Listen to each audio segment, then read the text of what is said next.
By selling 90 ball pens for rupees 160 rupees a person loss করেছে কত 20%। তার মানে 160 রুপিস হচ্ছে তার কি ছিল, সেলিং প্রাইস ছিল। 20% লস মানে আমরা কি জানি, 100 যদি সিপি হয়, এসপি হবে হচ্ছে 80। এবার 160 টাকাটাও কি সেলিং প্রাইস, তাহলে সেলিং প্রাইসকে সেলিং প্রাইসই কাটবে, তাই 80টা নিচে 100টা উপরে বসে, এই যে একটু আগে বললাম তখন। তাহলে ক্যালকুলেশন একদম ইজি হয়ে যাবে, এখানে 80 দুগুণ 160 মানে 200।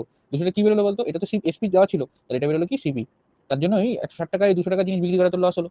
এবার কি বলেছে, ওকে 20% প্রফিট করতে হলে 96 টাকায় কটা করে বল পেন বিক্রি করতে হবে। তাহলে আগে দেখি 20% প্রফিট হতে গেলে আমাকে টোটাল কত টাকায় সেল করতে হবে।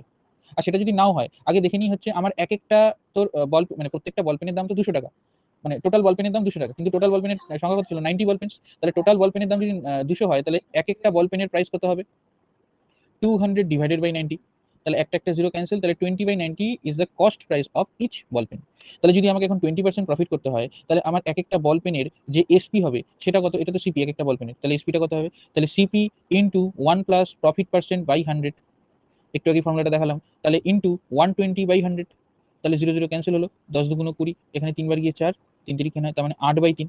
তার মানে ওকে 20% প্রফিট পেতে গেলে ওকে 8/3 টাকায় এক একটা বল পেন সেল করতে হবে। কিন্তু চাইছে কি 96 টাকায় কয়টা বল পেন সেল করবে। তাহলে যদি 96 টাকায় এই 8/3 টাকা দামের কটা বল পেন হবে সেটা বের করতে হয়, তাহলে অবভিয়াসলি 96কে 8/3 দিয়ে ভাগ করবো। কেন ভাগ করবো এটাও ডিটেলে বলছি।